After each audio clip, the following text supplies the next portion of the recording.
Hello there. I'm going to walk you through building a character in Duels of Dreams or DODAS. The exact numbers, rules, and character sheet may change throughout playtesting and development, but the overall process should stay about the same. Not every option will be covered in this video, but we'll cover most of what you need to build a character. The files and character sheet can be found via the Dropbox rules link, found either on the game website here or in the Discord server here. You can reference the rules online or sync them to your computer for easier use. The master rules document has everything you need to get started, and there's also an individual category PDF section where you can reference each individual section for easier use. I'll be referencing and switching between multiple files during this video. To start with, let's open a character sheet. I'll be using the video tutorial character file I already built, but you can click on the character sheet Word document or form fillable PDF. You can also make a character in the open game on Roll20 where playtesting normally takes place. As you can see here, I have the form fillable PDF filled out, which will auto-calculate some values, and the other character sheet in the Word document. Now that we have the sheet open, let's go through things step by step. Let's go to the character creation section in the PDF rules. We'll skip over most of this and let's go ahead to the step-by-step here. Duels of Dreams is a point-by character creation system. Rather than choosing from predetermined classes, you spend points on attributes, skills, and abilities of your choice. So to start with, we need to know how many starting points we have. A typical starting character has around 60 points, but this character is around 142 points, so that we can demonstrate more of what is possible. As you can see, there's a point spent table down at the bottom of your sheet for keeping track of your totals points. Now, let's get started on how you spend points. The way that points and values are determined is with a tier system. The most important document you'll need to reference during character creation is the tier table. The tier table is divided into columns with a number on top and skills and attributes beneath them. That number is how many points it costs to give yourself a +1 modifier in a skill or attribute. The more generalized a skill or attribute is, the farther to the left and the more points it costs in the table. The more specific a skill or attribute is, the farther to the right and the less points it costs. Skills are also organized into skill groups. Skills that are similar share a skill group. Any more specific skill listed to the right of a more general skill is called a specialization. Specializing has some unique mechanics. Skills that share a skill group add up their total modifiers when specializing. There's also a unique mechanic called synergy, where specialization modifiers can add to the skill group it's a part of. We'll walk through examples of this in a minute. For now, let's spend some points in attributes. As you can see on the tier table, attributes cost 8 points each. For a full description of what each attribute is and what game modifiers it affects, check out the attributes section of the rules. As you can see, an average adult has a +0 in every attribute, and up to +4 to start for world class.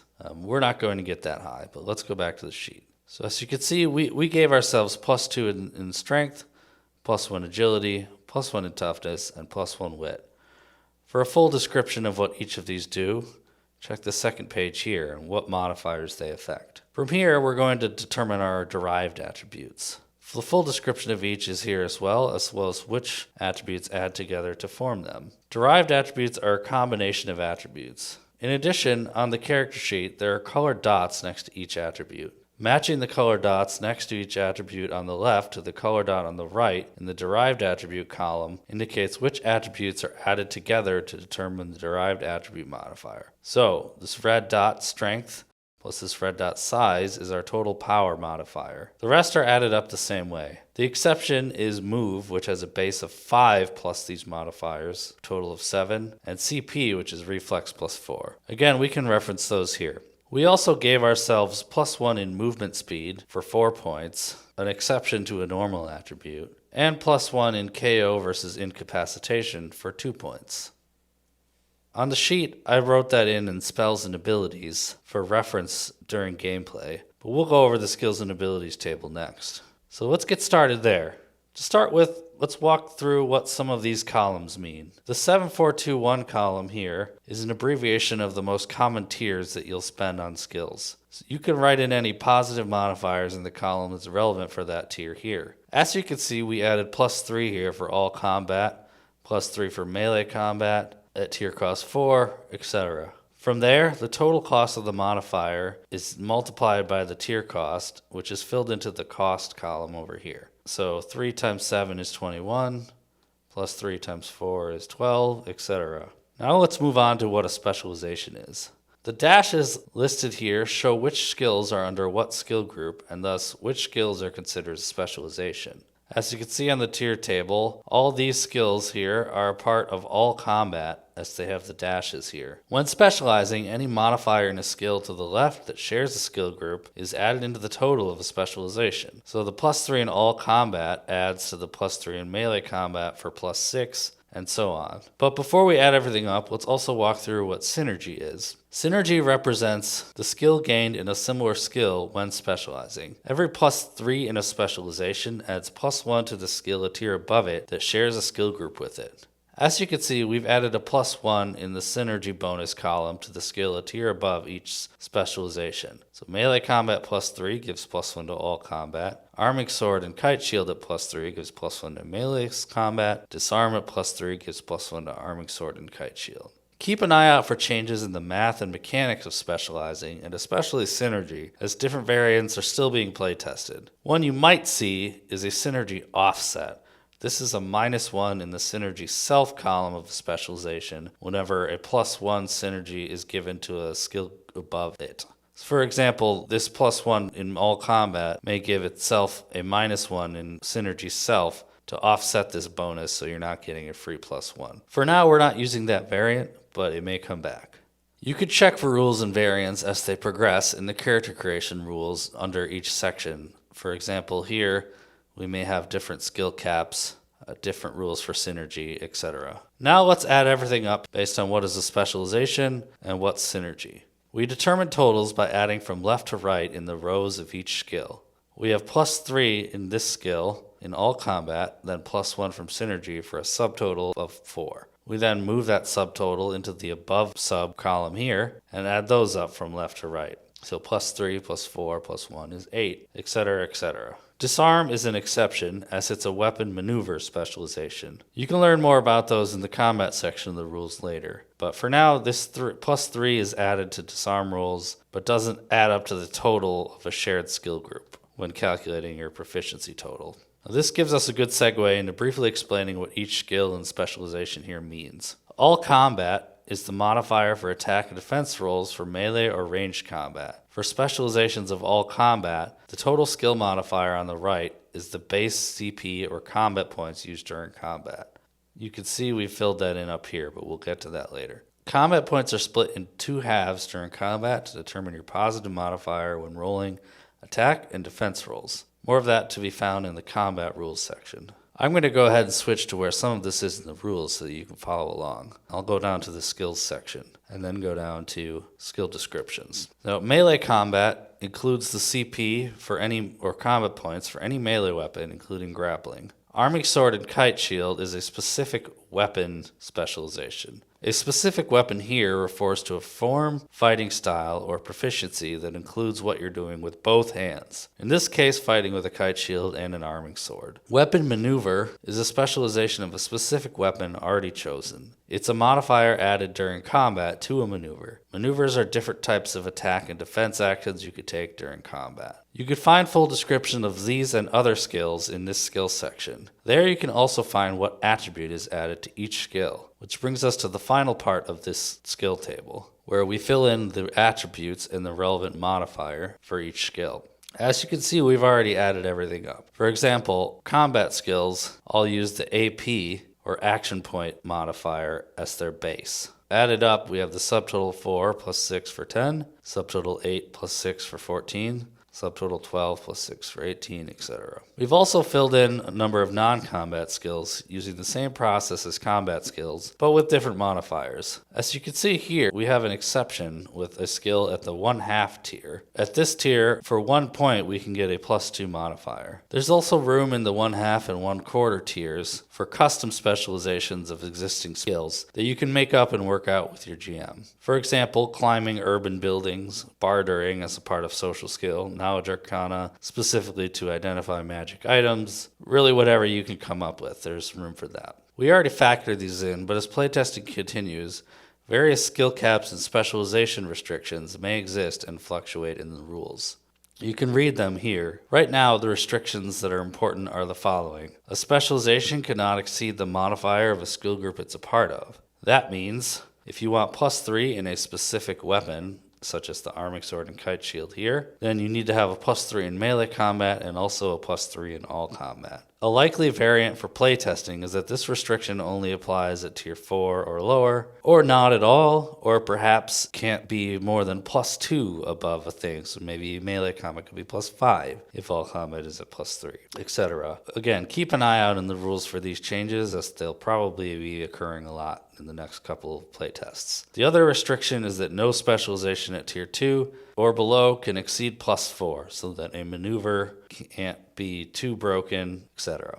Right now, because of the previous skill cap restriction, we can't get above +3 until we get +4 here anyways, so that isn't relevant here. Okay, that's all you need to know for adding up these tables and putting points in skills. So from there, we add up the total in the cost column and keep track of it down here in the points spent. Now, let's equip some weapons. I'm going to go ahead and open the weapon table here. We're going to find the stats for each weapon and fill them into each row of the weapon table. Then we'll add in our relevant attributes and skill modifiers. So let's start with the arming sword. You can see the arming sword has a reach of medium, which is category number 2.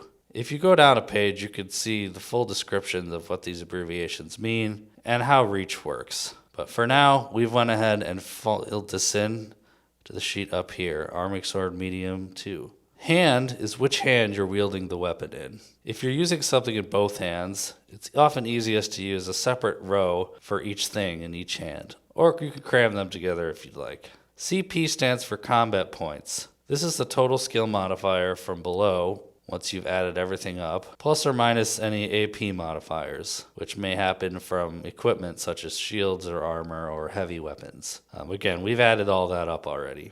ATT-DEF is attack and defense. This is largely used to speed up combat and for use during skirmish rules or for rolling dice in Roll20. If you want to remember what a portion of your CP total is, maybe you roll 8 for attack, 8 defense. Maybe you do 10 and 6. It's whatever you'd like for quick reference. DMG and damage is the base weapon damage plus the power attribute. Damage is sometimes different depending on whether we use a cutting or a thrusting attack. If we go back here and we check the arming sword, we see 1 cutting, 1 piercing for now is the base damage, and plus 2 power brings us up to 3 cutting and 3 piercing. So C stands for cutting, P stands for piercing, and B stands for blunt. You can look into more of that in the weapon table or the damage section. That's it for the arming sword. It doesn't have any other special properties that we need to keep track of. So let's go down to the kite shield. We'll go down to the shield section. We can see that the kite shield increases our range target number by 3. So that changes this from 9 and 12 to 12 and 15. The first number is when you're still. The second number is when you're moving. Kite shields give us advantage on blocking defense rolls, including attacks targeting the legs. But it does give us -1 action point for being bulky, which is factored into our CP total for the arming sword and kite shield. The rest of our weapons here are backup weapons, using the specializations and skills on the table to determine CP. Grapple is something everyone has and should probably fill in. If not a specialization, use your melee combat skill. However, grapple is unique and it adds the power modifier into the total. In this case, we have 14 plus 2 for 16, -1 from the shield, and -1 from the armor. Grapple damage is often based on power or is unique depending on the maneuver used. But for now, we'll fill in damage as if it were unarmed. If we go back to the weapon table and we go up to the weapons, we see unarmed damage is base -3 blunt. Plus our power, that comes out to -1 blunt. Don't worry, there's ways to do more damage during combat later, based on how well you roll in your attack roll, so this doesn't mean you can't do damage. From here, let's add armor. Heavy armor has a character point cost. In this case, we chose chainmail for 16 points. Let's go back to the weapon table and find the armor section.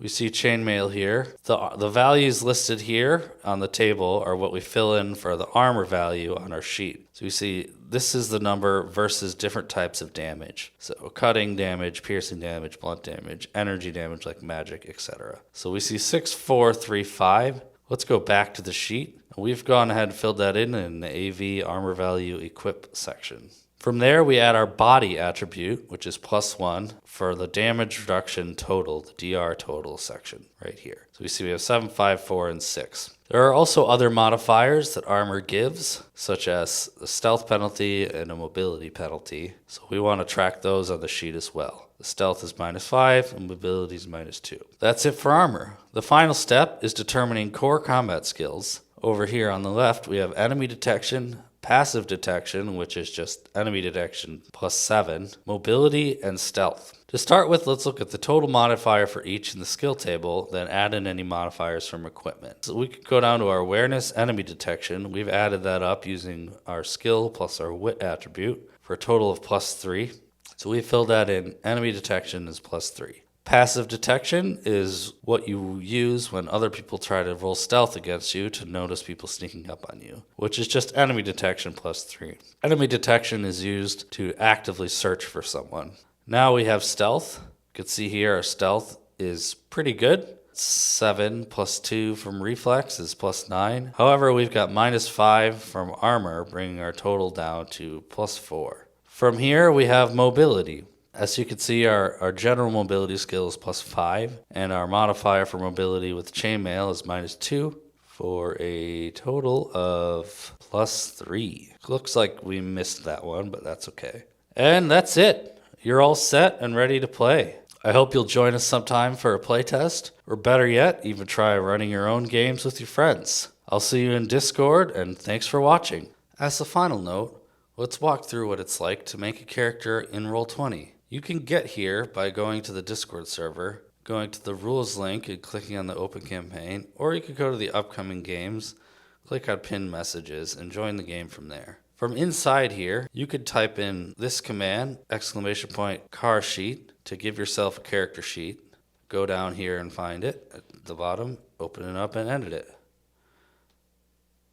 There are a few advantages to using the Roll20 sheet. One is the attributes auto-calculate into the derived attributes. You do have to click off for it to calculate, but anytime you add these up, it will automatically do this math for you. In addition, you can add in as many rows as you want with the add and modify tools, and you can drag these around or delete them as you need to for space. You can see some examples of this with some goblin enemy with lots of equipment here. And you can look at a lot of other example builds and a number of monsters here as well to give yourself an idea. You can also see a list of these example characters, which have basically been compiled from Roll20 in this Monsters and Combatants and Monsters document. It explains how to build your own combats, your own monsters, and has a number of sample characters and monsters to take a look at.